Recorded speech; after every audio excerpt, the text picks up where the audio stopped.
Hi everyone, I'm Mary with Mary Greeley News. Thank you for joining me. Because of your generous support, I'm able to bring to you news that YouTube doesn't like to bring you. I recently was demonetized because I give you the news that no one else likes to report. This has been all over mainstream media. But if YouTube had their way, Google had their way, you wouldn't find out what's really going on in the world and how bad it's become. So once again, I want to thank all of you with your generous donations to keep me up and going. This was absolutely horrible what happened to these people in Mexico. Those of you that buy marijuana that comes from Mexico or other types of drugs are just feeding this demon. Horrific details emerge in the killing of 9 U.S. citizens, including 6 children, in the ambush in Mexico.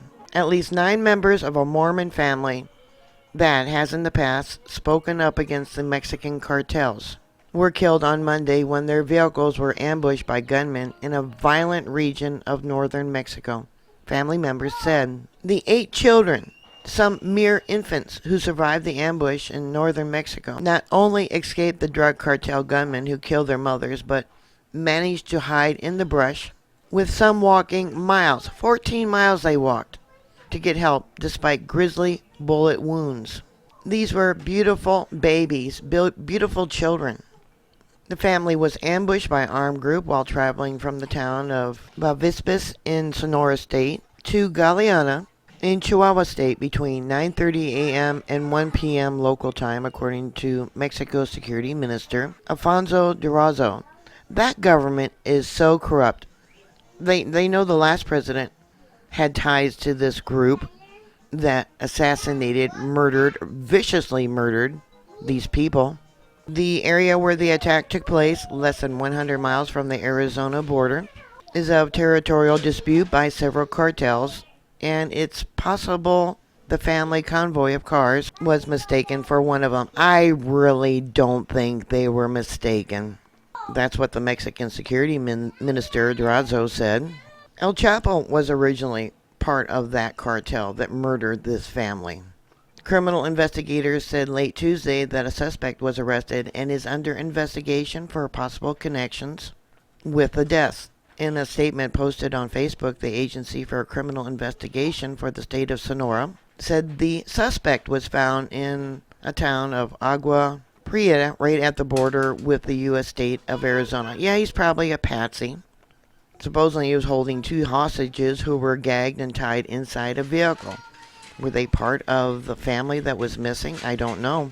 I wouldn't believe anything that came out of the Mexican government's news fake garbage. The suspect, whose gender was not specified in the release, was also found in the possession of 4 assault rifles and ammunition, as well as various large vehicles, including a bulletproof SUV, the agency said. How many of those guns came from Holder under the Obama administration?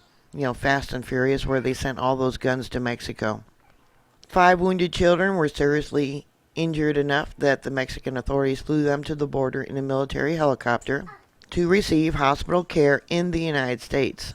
Sonora state health officials said they were stable enough for transfer.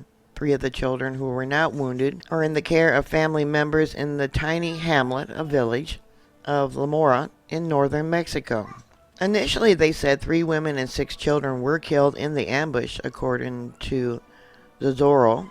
8 other children survived the massacre and many were injured. One of them initially went missing. One of the family's vehicles, a Chevrolet Tahoe, was found burned with 5 charred bodies inside. About 2 kilometers, that would be about 1 mile, from the village of San Miguelito. That was close enough they could have heard the shots going on there. In Sonora State, according to Sonora State Attorney General Claudia Indra Cortez Cordova. Inside the car were Renita Maria Miller, 30, Howard Jacob Miller Jr., 12, Crystal Bellaline Miller, 10, Titus Alvin Miller, 10, and 8-month-old twins, Titus Alvin Miller and Tina Garcelle Miller, according to LeBaron. They were all shot in addition to being burned, he said. About 11 miles away, a white Chevrolet Suburban was found with 1 woman and 2 children.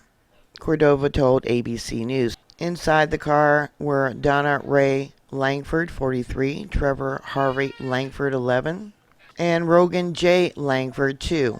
All had been shot, according to LeBaron. Evidently, they had ties to North Dakota.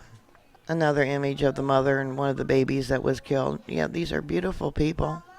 A third vehicle, a white Suburban, was discovered about 1.2 miles away from the border between Sonora and Chihuahua State, with a woman's body found about 49 feet away from the SUV, according to Cordova. Christina Marie Langford Johnson, 29, was found shot dead, LeBaron said. The killers were apparently members of the Guajira drug cartel and its armed wing, La Linea, the Line, whose gunmen had entered Sonora cartel territory and set up armed outposts on a hilltop and an ambush further up the road. Why is the government, their military, allowing this type? It's like Mad Max world there. The Guajira cartel apparently wanted to send a message that it controlled the road into Chihuahua. It was this invasion force that the American mothers and their 3 vehicles drove into. All the victims were apparently related to the extended LeBaron family in Chihuahua, whose members have run afoul of the drug traffickers over the years. Benjamin LeBaron, an anti-crime activist who founded neighborhood patrols against the cartel, was killed in 2009.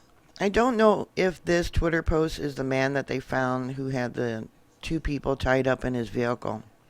According to LeBaron, the identities of the survivors in the first Suburban included Kyle Evelyn Langford, 14, who was shot in the foot; Devin Blake Langford, 13, who was unharmed and walked about 14 miles to Lamora to seek help after hiding his injured siblings in the bushes and covering them with branches; Mackenzie Rain Langford, 9, who was sent by his sister Kyle for help after Devin did not return soon enough, got lost and walked about 10 miles for 4 hours in the dark before he was found by his search groups; Cody Grayson Langford, 8, who was injured in the jaw. They shot him in the jaw and leg; Jake Ryder Langford, 6, who was not injured; Zader Bo Langford, 4, who was shot in the back; and Braxton Oliver Langford, 9 months old, was shot in the chest and wrist.